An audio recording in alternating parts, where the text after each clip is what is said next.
All right, Matthew Road. These are questions from December the 14th. I mentioned on Sunday morning the silence of God between the end of the Old Testament and the beginning of the New Testament of some 300 plus years. And then so the question this week from the Sunday morning service is, why did the Bible end with the book of Revelation? And I think what the question is why not keep having divine revelation in terms of written biblical accounts from the book of Revelation forward? Like, what about 300 AD and what about 700 AD? Why not continue to provide additional revelation in that regard? And the answer is that God has a history of throughout, and I think this is one reason for the Old Testament, is that there's periods of divine revelation like Exodus, Leviticus, Numbers, and Deuteronomy. If you'll think through this, 4 books of the Old Testament that are prominent and take up a vast portion of the Old Testament are all revealed within 40 years of each other. And then when you have the book of Joshua on top of that, maybe 60 years total,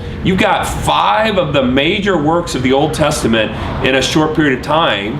Then you have a period of relative revelational silence between the judges all the way until the times of the kings. You've got a couple hundred years of divine silence. The judges are recorded, but they're recorded probably not by individuals during that time period. So then you have the Psalms, and then you have some revelation there, and then you have again a period of silence between the kings and the Psalms and some of those revelation. You have the prophetic ministry, and then again you will have periods of silence to where at the end of the Old Testament, and each of those periods of divine revelation come with a new dispensation or a new era, a new type of divine revelation. So you have the Mosaic law, and then you have kingdom, and then you have prophetic ministry, and then periods of silence, and then you have the revelation of Jesus Christ and the church. And then again, as that revelation, that new revelation comes, you then have a period of extended silence until the next revelation. Well, the next revelation will come with the return of Christ, which will usher in an entirely new revelation of God. And so with that, we get throughout the history of the church and throughout the history of the Old Testament, the nation of Israel is explosive revelation from God, books and prophetic utterances from individuals. And then you have that revelation sinks into the culture of the people. We respond to it, and then you have a new era, a new dispensation comes, and again an explosion of revelation, and then again another period of silence. Well, the book of Revelation ends by saying, hey, this is the completion of this revelation until Christ comes. And so the reason we don't have ongoing written revelation is that we're in a new era where everything we need to know in terms of written divine revelation has been revealed to us. Scripture is written to give us additional information, and what I would suggest is that the Scripture is pretty clear on this, that all the information we need in order to be able to function in the church error has occurred, so that all additional discussions are reflection back on that revelatory material.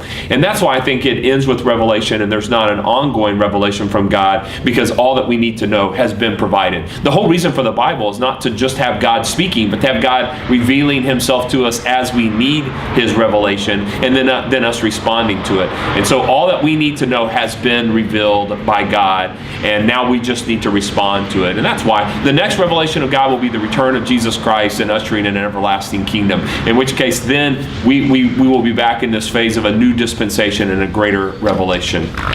The second question was about the high priestly ministry. I mentioned on Sunday morning about the difference between the kingly role and the line of Judah with the kingly role, but I also mentioned that the Levitical line. And someone asked the question about the high priest. When was the high priest no longer a descendant of Aaron? The answer is even during the time of Christ, when it was being bought by the Sadducees, these individuals were still genetically linked back to the tribe of Levi. So Caiaphas and Annas, all those guys, as corrupt as they were, the reality is they were in that line of corruption because they were part of the tribe of Levi. So it just meant people within the Levitical tribe who had the money in order to buy their position. And so that's really what's going on there. So it's not that the line of Levi stopped at some point and then these new guys come along. The line of Levi is still involved here with Caiaphas and Annas. You remember that they know the line of Levi because the birth of John the Baptist is to a Levitical family. Zacharias is of the family of Levi, and he's in the priestly ministry, and he gets chosen by selection to go and make offerings in the holy place that day when he gets the revelation about the coming of John the Baptist.